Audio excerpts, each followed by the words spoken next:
નમસ્કાર વિદ્યાર્થી મિત્રો, તપોવન સાયન્સ એકેડમી ફરી એકવાર આપનું હાર્દિક સ્વાગત કરે છે. મિત્રો, આપણે ચર્ચા કરીએ છીએ અત્યારે હાલના મોસ્ટ આઈએમપી પ્રશ્નોની, જેમાં ગઈકાલે આપણે વાત કરી સાદી ક્યુબિક રચના હોય એ સાદી ક્યુબિક રચનામાં પેકિંગ ક્ષમતા.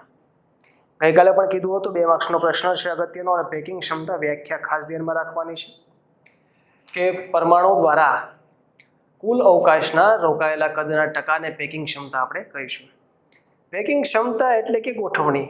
અવકાશ 100% છે, 100% ખાલી ભાગ છે, એમાંથી કેટલા ટકા એ ભાગ રોકે છે એને પેકિંગ ક્ષમતા કહેવાય છે, જે ગઈકાલના લેક્ચરમાં આપણે શીખેલા હતા. એના આધારે આપણે સિમ્પલ ક્લોઝ પેકિંગ વિશે પણ ચર્ચા કરી કે સાદી ક્યુબિક રચના હોય જેમાં ઘટક કણો માત્ર ને માત્ર ખૂણા પર ગોઠવાયેલા હોય તો એની પેકિંગ ક્ષમતા કેટલી મળે છે, અને 52.4% જેટલી પેકિંગ ક્ષમતા મળે. બાકી ભાગ જે છે અવકાશ હોય છે. મોસ્ટ આઈએમપી પ્રશ્ન હતો. આજનો પ્રશ્ન પણ મોસ્ટ આઈએમપી. અહીંયા આપણે હવે ચર્ચા કરવાની છે અંતઃકેન્દ્રિત એકમ કોષની રચનામાં પેકિંગ ક્ષમતા. મોસ્ટ આઈએમપી ફરજિયાત લખીને મોઢે કરવાનો પ્રશ્ન છે, 2 વાર લખવાનો છે, બરાબર. તો આકૃતિની અંદર આપણે એક ક્યુબિક રચના લીધી છે, બરાબર છે. આ ક્યુબિક રચનામાં હવે આપણે અંતઃકેન્દ્રિત રચના બનાવીશું. કઈ રચના બનાવવાની? અંતઃકેન્દ્રિત. અંતઃકેન્દ્રિત એકમ કોષ એટલે શું? તો આપણા મગજમાં ખ્યાલ આવવો જોઈએ. અંતઃકેન્દ્રિત છે એટલે અંદરના કેન્દ્રમાં એક ગોળો છે. એક ઘટક કણ પરમાણુ ક્યાં છે? અંતઃકેન્દ્રમાં. અને બાકીના ક્યાં ગોઠવાયેલા છે? ખૂણા. આ રચનાને બીસીસી કહેવાય. શું કહેવાય? BCC, body centre cubic close packing કહેવાય. શું કહેવાય? બીસીસી. બી એટલે બોડી, સી એટલે સેન્ટર, બોડી સેન્ટર. આ જે સ્ફટિકની રચના છે, એકમ કોષની રચના છે, ને અંતઃકેન્દ્રમાં એક ગોળો ગોઠવાયેલો છે, માટે આને body centre cubic close packing કહીશું. તો પહેલા આપણે આ અંદરનો જે ગોળો છે એને દર્શાવી દઈએ.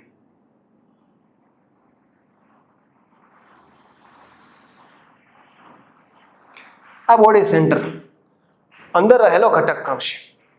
એ ઉપરાંત બીજા ઘટક કણો ક્યાં ગોઠવાયેલા હોય મિત્રો? તો ખૂણા પર તો હશે જ. તો બીજા ઘટક કણો લઈએ ખૂણા પર ગોઠવાયેલા.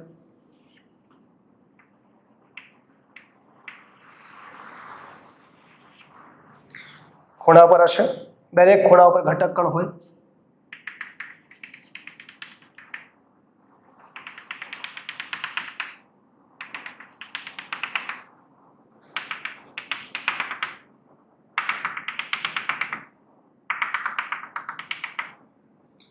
આ ક્યુબિક જે છે એને આપણે નામ આપ્યું છે ABCDEFG અને H. આ પ્રમાણે જ નામ આપવાનું છે. આ ખાસ ધ્યાનમાં રાખવાનું, તો ભૂલ નહીં પડે. પ્રશ્ન મોસ્ટ ઇમ્પોર્ટન્ટ અને સરળ બંને વસ્તુ છે, પણ સમજી લેવાનું કઈ રીતે. પહેલા ગોઠવણી કરી તો ગોઠવણી અંતઃકેન્દ્રિત છે એટલે બોડી સેન્ટરમાં આપણે એક એકમ કોષ મૂકી દઈશું. બીજું બોડી સેન્ટર હોય પણ ખૂણા ઉપર તો રહેવાના જ છે પરમાણુ, એટલે પરમાણુને આપણે ક્યાં ગોઠવી દીધા? ખૂણા ઉપર. હવે આના આધારે જે ત્રિકોણની રચના થાય છે એની વાત કરીએ, બરાબર છે. તો ધારો કે મારે એક ત્રિકોણ બનાવવું છે, આ ત્રિકોણ EFD. તો આને હું કહી દઈશ બી. શું કહેવામાં? બી. ધારને શું કહેવાય? હંમેશા એ. તો આ ધાર કઈ છે? એ ધાર છે. દરેક ધાર જે છે ને એ કહીશું. આ જે છે એને અંતઃવિકર્ણ કહેવાય. શું કહેવાય? અંતઃવિકર્ણ. અંતઃ એટલે અંદર, અને અંદરનો વિકર્ણ જેને આપણે નામ આપી દઈશું સી. અંતઃવિકર્ણ કયો છે? સી. ટૂંકમાં અહીંયા મેં વાત કરી એ પ્રમાણે ધાર જે છે દરેક એ છે, દરેક ધાર છે એને શું કહેવાય? એ. અંતઃવિકર્ણ સી, અને આ રચના જે છે F થી લઈને ડી સુધી, એને શું નામ આપી દીધું આપણે? બી. આ ફલક પરનો વિકર્ણ છે બી. હવે અહીંયા વાત કરીએ, પહેલા આપણે લખી લઈએ અહીં કે આ રચનામાં અંતઃકેન્દ્રમાં ઘટક કણ ગોઠવાયેલો હોય છે. એટલે ઘટકકણ જે છે અંતકેન્દ્રની અંદર ગોઠવાયેલો છે, બોડી જે છે એના સેન્ટરમાં ગોઠવાયેલો છે, અને આ અંતકેન્દ્રિત ઘટકકણ એ ખૂણાના પરમાણુ સાથે વિકર્ણીય રીતે જોડાયેલ છે.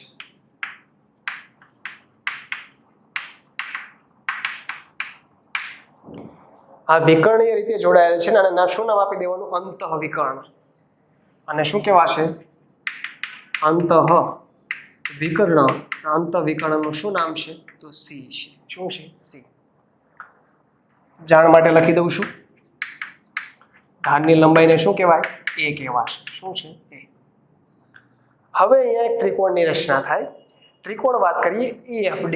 ત્રિકોણ EFD. તો અહીં ત્રિકોણ EFD માટે ત્રિકોણ EFD જે બન્યું છે, જો ખાસ આ ત્રિકોણ E, આ F અને D, આ ત્રિકોણની રચના જે થઈ, ફરીથી હું અહીંયા લખું છું. આવી રચના થઈ. આ ત્રિકોણ E, આ F, આ D છે, આ છે B, આ A અને A. એટલે કે આ ત્રિકોણ જે છે એના માટે F અને D જે છે કર્ણ બને પાયથાગોરસના સિદ્ધાંત પ્રમાણે. બરાબર છે? શું હતો સિદ્ધાંત? તો b² = a² + a² લખી શકીએ આપણે. માટે ત્રિકોણ EFD માટે b² બરાબર a² + શું લખી શકાય? a² બરાબર શું આવે? 2a² b² બરાબર. માટે b બરાબર √2a. b બરાબર શું આવે? √2a લખી શકીએ આપણે. આ ફરજિયાત યાદ રાખવાનું છે. આના એક એક સ્ટેપ અગત્યના છે એક્ઝામ્પલ માટે. કે b = √2a, તો b એટલે શું? તો ફલક પરનો વિકર્ણ છે. ઘણી વખત પૂછી નાખે પ્રશ્ન કે કોઈ પણ એક એકમ કોષ છે, એમાં ધારની લંબાઈ એ આપણને આપી દે. ધારો કે 1.40 છે pm, 1.40 pm છે ધારની લંબાઈ, તો ફલક પરનો વિકર્ણ કેટલો હશે? તો સૂત્ર સીધું છે, b = √2a. જો રચના કઈ હોય? અંતકેન્દ્રિત હોય તો. અંતકેન્દ્રિત રચના માટે b = શું? √2a. એની જે કંઈ કિંમત છે આપણે અહીંયા મૂકી દઈએ તો આપણને શું મેળવી શકીએ? ફલક પરનો વિકર્ણ મૂકી શકીએ. તો ફરજિયાત સૂત્ર યાદ રાખવાનું, b = √2a. સમજાણું એટલે સુધી? ફરીથી જોઈએ. આપણે એક BCC રચના લીધી.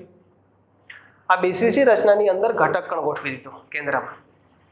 આ ક્યુબિક જે રચના હતી એને નામ આપી દીધું. નામના આધારે આપણે ચર્ચા કરી કે અહીંયા એક ત્રિકોણ રચાય છે. ત્રિકોણ કયું રચાય? EFD. આ EFD ત્રિકોણ બનાવ્યું આપણે અહીંયા.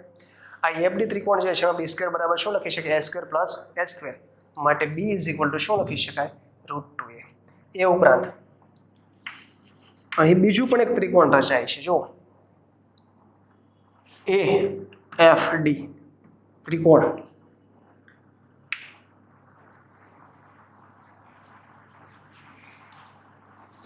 આ પ્રકારનું ત્રિકોણની રચના થઈ. AFD, જ્યાં અહીંયા છે C અને શું કીધું? C. આ ધારની લંબાઈ a, આ શું છે? b. બરાબર. તો ત્રિકોણ AFD માટે અંતઃવિકર્ણ c². c² = શું આવે? a² + b². a² + શું લખી શકાય? b². માટે c² = a² + b² બરાબર શું છે? 2a². તો 2a². માટે c = √3a. c = શું લખી શકીએ આપણે? √3a. સમજો ખાસ. ત્રિકોણ બન્યું છે AFD. ત્રિકોણ AFD જે અહીંયા દર્શાવ્યું છે A, F અને D. આ ત્રિકોણ AFD માં શું છે? c² = શું લખી શકીએ? a² + b². તો આપણે લખ્યું c² અંતઃવિકર્ણ બરાબર a² + b². જ્યાં b² બરાબર શું છે? તો 2a².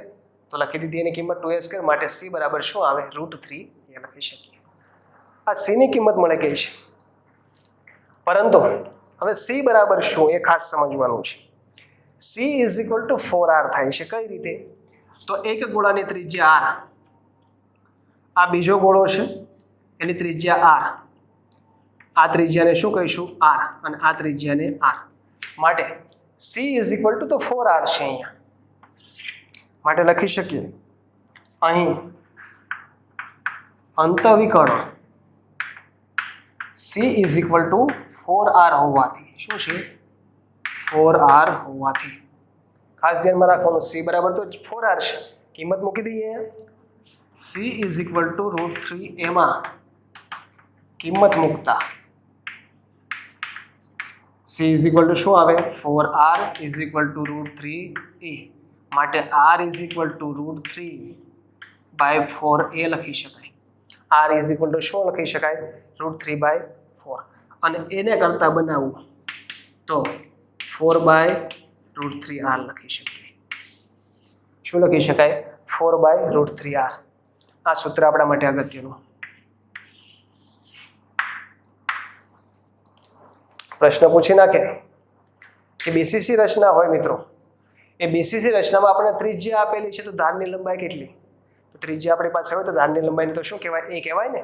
તો એ ઇઝ ઇક્વલ ટુ કિંમત મેળવી શકીએ 4/√3r. આરની કિંમત મૂકીને આપણે ધારની કિંમત મેળવી શકીશું. તો અહીંયા આપણે જે ચર્ચા કરી એ અડધી થિયરી થઈ, જેમાં આપણે ત્રિકોણ જે મળ્યા છે એના ઉપરથી આપણે કિંમત ફાઇન્ડ આઉટ કરી છે, એ મળી ગયું. હવે પેકિંગ ક્ષમતા માટેનું સૂત્ર શું ગઈકાલે શીખ્યા. તો પેકિંગ ક્ષમતા જે હોય એનું સૂત્ર એ કે ગોળાઓ દ્વારા રોકાયેલું કદ છેદમાં એકમ કોષનું કુલ કદ આવે. તો ગોળાઓ દ્વારા રોકાયેલું કદ, તો ગોળો હોય તો ગઈકાલે પણ કદ શીખ્યા હતા 4/3πr³ લઈ શકાય. અને એકમ કોષનું કદ એ ક્યુબ વાળા રજૂ કરવામાં આવે છે. તો અહીંયા આપણી પાસે એ છે, આનો ઉપયોગ કરીને આપણે એ ક્યુબ વડે એ કદ નક્કી કરી શકીએ. તો જોઈએ આમાં જ આગળ.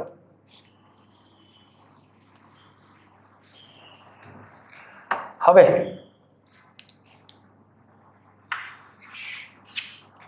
આપણી પાસે એની કિંમત છે તો લખી શકીએ આ પ્રકારનો. પહેલા તો જે સ્ફટિક છે એમાં આ પ્રકારના એકમ કોષમાં પરમાણુની સંખ્યા 2 હોય છે. કેટલી હોય છે 2. હવે કઈ રીતે તો તમને ખ્યાલ હોવો જોઈએ. બીસીસી રચના માટે આપણે શું શીખ્યા હતા, અહીંયા સાઈડમાં લખું છું. બીસીસી રચના હોય તો શું શીખી ગયા હતા કે ખૂણા પરના 8 માટે 8 × 1/8 બરાબર 1. અને અંતઃ કેન્દ્ર હોય, અંતઃ કેન્દ્રમાં પરમાણુ કેટલા આવે 1. ટોટલ પરમાણુની સંખ્યા કેટલી આવે 2. તો આ પ્રકારના જે એકમ કોષ કુલ પરમાણુની સંખ્યા કેટલી આવે છે 2 આવે. બરાબર છે. માટે લખી શકીએ પરમાણુનું કદ બરાબર 2 × 4/3πr. આ પરમાણુનું કદ મળ્યું આપણને.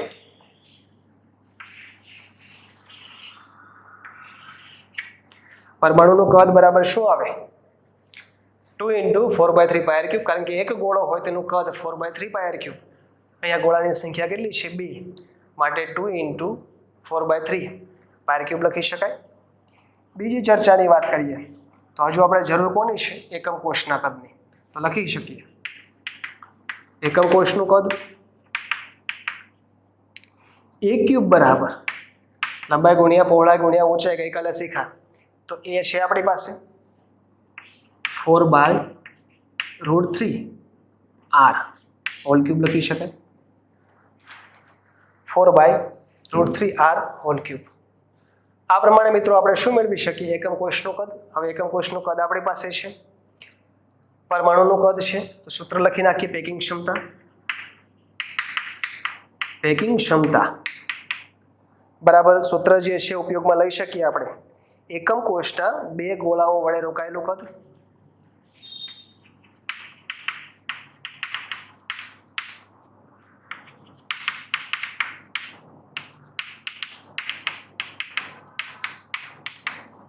છેદમાં એકમ કોષનું કદ. એકમ કોષના 2 ગોળા વડે રોકાયેલું કદ આ છે 2 × 4/3πr³ છેદમાં એકમ કોષનું કદ a³ બરાબર શું છે 4/√3r હોલ ક્યુબ માટે લખી શકીએ અહીંયા આપણે. અહીંયા જગ્યાની થોડીક ઉણપ થઈ ગઈ છે માટે આ સ્ટેપ હું ઉપર લઈ લઉં છું.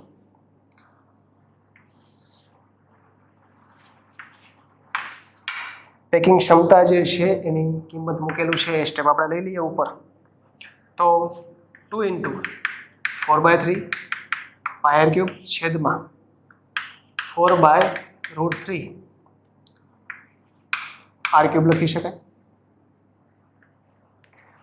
અહીંયા જે લખ્યું છે હવે સાદુરૂપ આપીએ તો 8/3 પાયર ક્યુબ છેદમાં શું લખી શકાય 4 નો ઘન 64 √3 નો ઘન 3 × √3 શું લખી શકીએ R cube. R cube cancel થશે. આપણો આન્સર આવશે 68%. પેકિંગ ક્ષમતા કેટલા ટકા મળે છે 68% મળે છે. તો મોસ્ટ આઈએમપી પ્રશ્ન પેકિંગ ક્ષમતા મળે કે તો ખાલી જગ્યા પણ મેળવી લખી માટે ખાલી જગ્યા અથવા તો છિદ્ર 100 - 68 બરાબર કેટલા આવે 32% આવશે. કેટલું આવે છે 32%. અહીંયા લખી દઉં છું 32%. બરાબર. તો અહીંયા આપણે જે ચર્ચા કરીએ છીએ એ મુજબ મોસ્ટ આઈએમપી પ્રશ્ન છે. શરૂઆતમાં આપણા મગજમાં આકૃતિ હોવી જોઈએ. જો આકૃતિ હોય તો સરળતાથી આપણે રજૂ કરી શકીએ કે બીસીસી રચના હતી. એ બીસીસી રચનાના અંત કેન્દ્રમાં એક પરમાણુ ગોઠવાયેલો છે. બરાબર. આ એક કામ કરો, આનો સ્ક્રીનશોટ પાડીને વ્યવસ્થિત પહેલાં લખી નાખો, પછી આપણે આની અંદર ડિટેલમાં ફરીથી આ જ થિયરી એકવાર જોઈ લઈએ.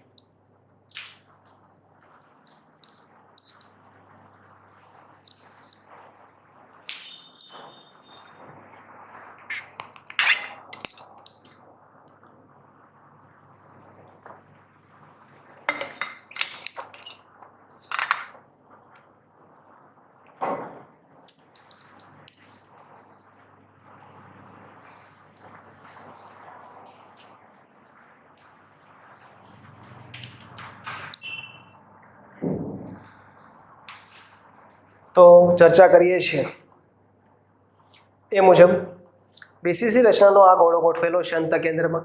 ખૂણા પર પરમાણુ હશે, ખૂણા પર ગોઠવી દીધા. નામ આપણે આ પ્રમાણે આપવાનું એટલે ભૂલ ન પડે. ABCDEF GH. બે ત્રિકોણની રચના થઈ ગઈ. અહીંયા ત્રિકોણ EFD. આ ત્રિકોણ એક,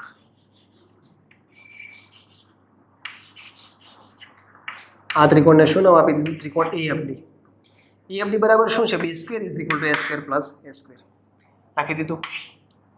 હવે B² = A² + A² માટે B = √2 એ પણ મેળવી લીધું. ચાલો પછી આપણે ચર્ચા શું કરી કે બીજું એક ત્રિકોણની પણ રચના થાય. એ આ ત્રિકોણ છે AF.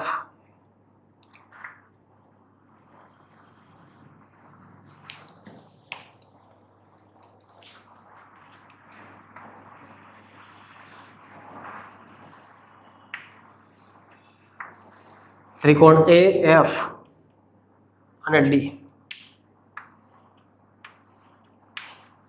ત્રિકોણ AFD. આ ત્રિકોણ AFD ની ચર્ચા કરીએ તો C² = A² + B². B² બરાબર તો 2A² છે. કિંમત મૂકી માટે C બરાબર √3 એ લખી શકાય. હવે C બરાબર શું તો 4 ત્રિજ્યાઓ થઈ. આ એક ગોળાની એક ત્રિજ્યા, આ બીજી, આ ત્રીજી અને ચોથી. માટે C = શું લખી દીધું આપણે 4R છે. કિંમત મૂકી દીધી તો એ મળ્યું આપણને 4/√3R. આ સૂત્ર ફરજિયાત મોડે કરવાનું. હવે કિંમત મળી ગઈ છે તો આપણે એકમ કોષની અંદર સૂત્ર હતું એકમ કોષના ગોળા વડે રોકાયેલું કદ છેદમાં એકમ કોષનું કદ. તો પહેલાં આપણે ગોળા વડે રોકાયેલું કદ મેળવવું પડે. ગોળા વડે રોકાયેલું કદ તો ગોળાનું કદ કેટલું હોય 4/3 પાયર ક્યુબ, પરંતુ અહીંયા ગોળા કેટલા 2 તો મેળવી લીધું 2 × 4/3 પાયર ક્યુબ. પછી શું મેળવવું પડે એકમ કોષનું કદ. એકમ કોષનું કદ એટલે A³ એ છે આપણી પાસે, એનો ક્યુબ કરી દઈએ. A³ મળી ગયું આપણને. કિંમત મૂકીએ એટલે આન્સર લખી શકાય 68% પેકિંગ ક્ષમતા છે અને 32% જગ્યા કેવી છે ખાલી છે. કેટલા ટકા ખાલી છે 32. મોસ્ટ આઈએમપી પ્રશ્ન 2 અને 3 વાર જરૂર પડે તો લખો, પરંતુ ફરજિયાત કરવાનો. સૂત્ર ફરજિયાત વચ્ચેના યાદ રહેવા જોઈએ પેકિંગ ક્ષમતા સાથે. બરાબર. મિત્રો આગળના પ્રશ્નની ચર્ચા કરીએ.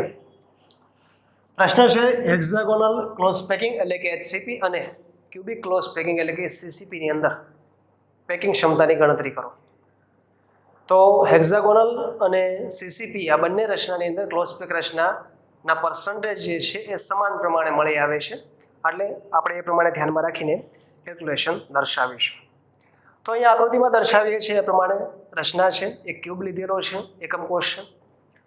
હવે આ પ્રકારની રચના હોય તો એમાં ઘટક કણોની ગોઠવણી ફલક પર એ ઉપરાંત ખૂણા પર હશે. ક્યાં હશે? ફલક પર એ ઉપરાંત ખૂણાઓ પર. તો કોઈ એક ઘટક કણને હું દર્શાવું છું ફલક પર.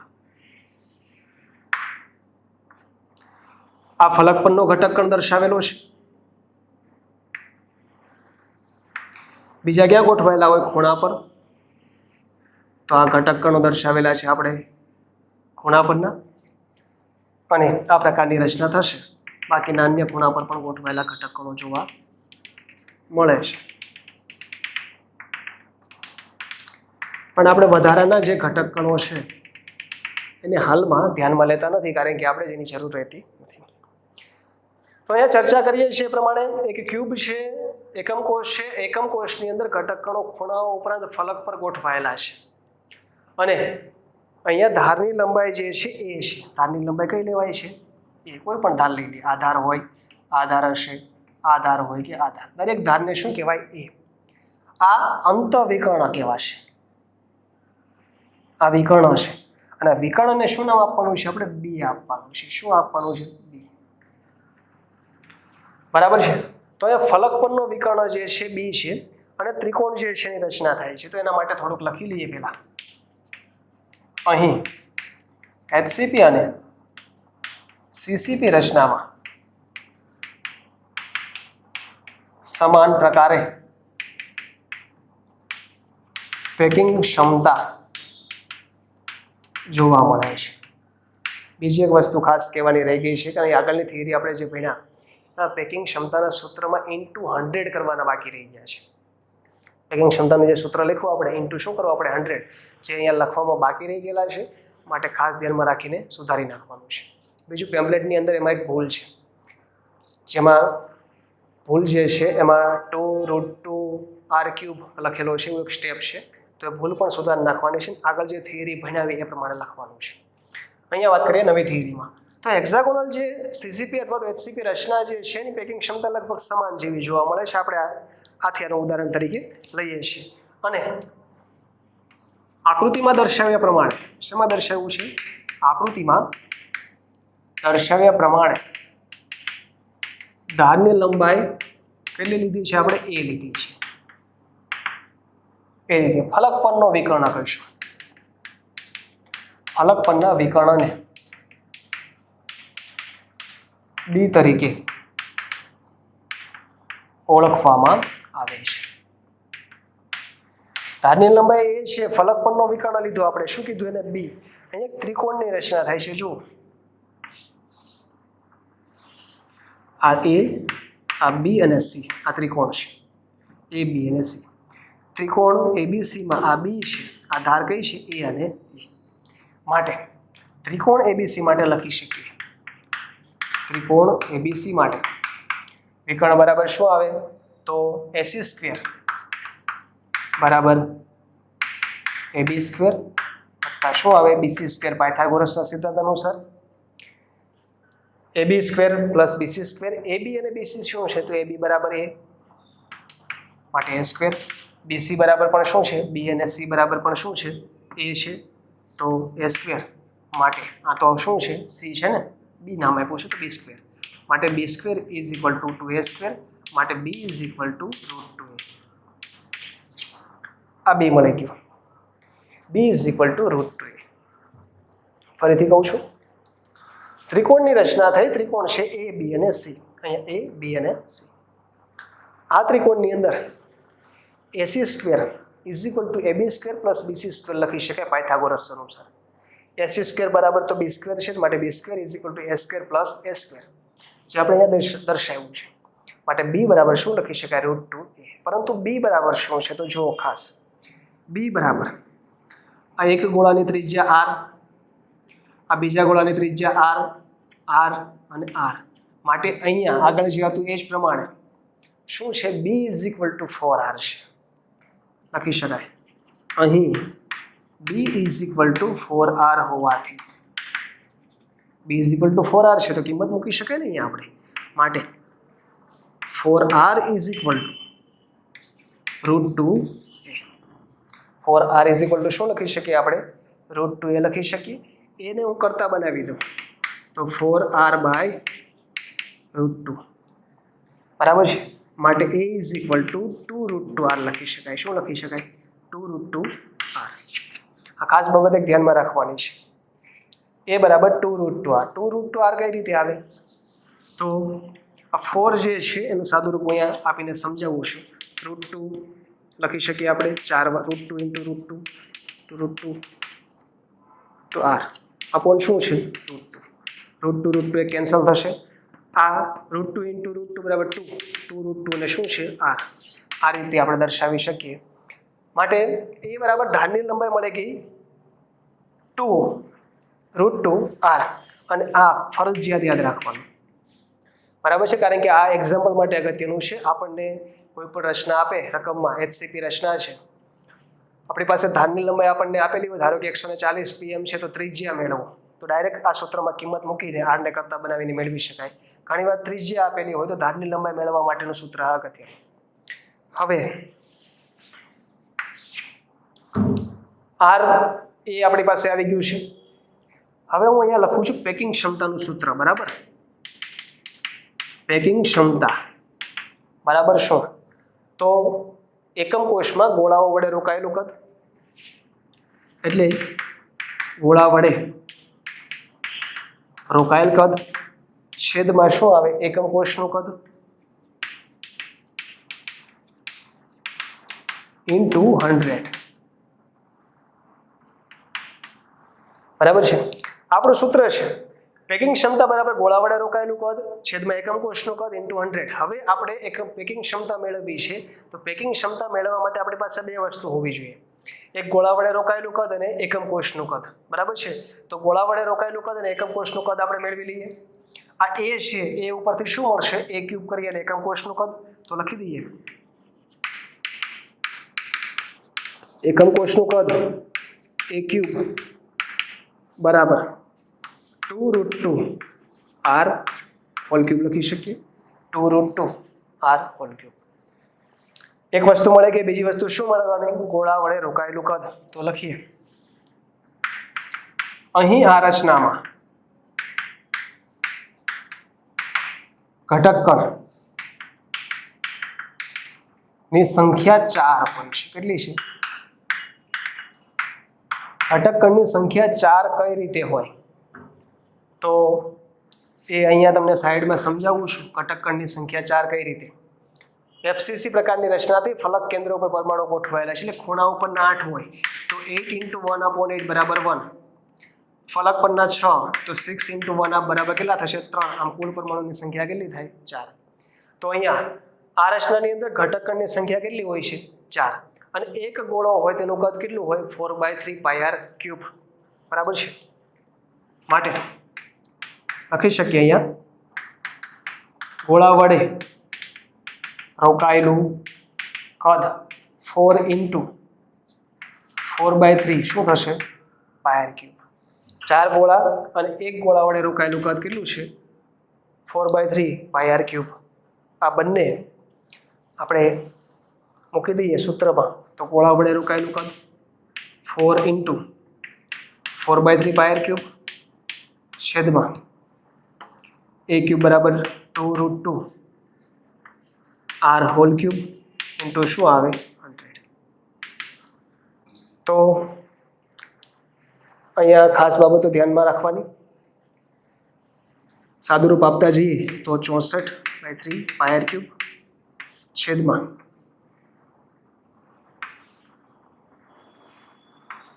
16√2r³ into 100. આન્સર આપણો આવશે 74%. સાદુરૂપ આપતા આન્સર મળશે 74% આ પેકિંગ ક્ષમતા થઈ મિત્રો. પેકિંગ ક્ષમતા કેટલી કહેવાય, 74%, તો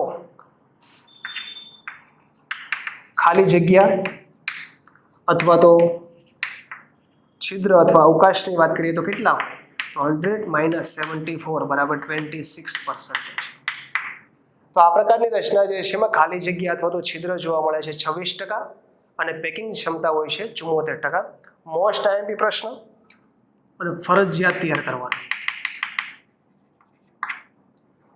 2 વાર લખીને ફરજિયાત તૈયાર કરવાનો છે. ફરીથી એકવાર થિયરી સમજાવી દઉં છું. તો અહીંયા વાત કરીએ છીએ HCP અથવા તો CCP રચનાની, જેમાં ઘટક કણો ખૂણાઓ ઉપરાંત ફલક પર ગોઠવાયેલા છે. આ ગોઠવણીની રચના માટે આકૃતિ મહત્વની. પહેલો ગોળો આપણે ફલકના કેન્દ્રમાં ગોઠવેલો છે, ત્યાર પછી ખૂણા પર. હવે અહીંયા આ જે છે ફલક પરનો વિકર્ણ છે, A થી લઈને C સુધીનો, તેને શું નામ આપ્યું આપણે? B. અહીંયા મેં દર્શાવેલું છે. ધાર જે છે એ અહીંયા ત્રિકોણની રચના થાય, ત્રિકોણ ABC. ત્રિકોણ ABC માટે વાત કરીએ તો AC² પાયથાગોરસના સિદ્ધાંત અનુસાર AC² બરાબર AB² વત્તા BC², માટે B² બરાબર A² પ્લસ A². બરાબર. તો માટે B ની કિંમત મળશે B = √2a. B બરાબર શું છે? તો B બરાબર 4 ગોળાની ત્રિજ્યા આવી ખરેખર તો. આ એક ત્રિજ્યા, આ બીજી, આ ત્રીજી અને ચોથી, માટે B = લખી શકાય 4r. માટે આપણે દર્શાવ્યું B = 4r. ફરીથી આ સૂત્ર જે છે એમાં કિંમત મૂકીએ, સાદુરૂપ આપતા આપણને A મળે છે. A બરાબર શું મળે? 2√2r. 2√2r મળશે. A બરાબર, અને A મળે તો એકમ કોષનું કદ મળે, કારણ કે એકમ કોષનું કદ બરાબર શું થાય? લંબાઈ ગુણ્યા પહોળાઈ ગુણ્યા ઊંચાઈ, માટે A ક્યુબ મેળવ્યો એટલે એકમ કોષનું કદ. હવે આપણે શું મેળવવાનું છે? ગોળાનું કદ. ગોળાનું કદ કઈ રીતે મળે? તો કોઈ પણ એક ગોળો હોય એનું કદ 4/3πr³ હોય, પરંતુ ગોળાની સંખ્યા કેટલી? તો અહીંયા ગોળાની સંખ્યા કેટલી મળશે? 4. માટે 4 × 4/3πr³.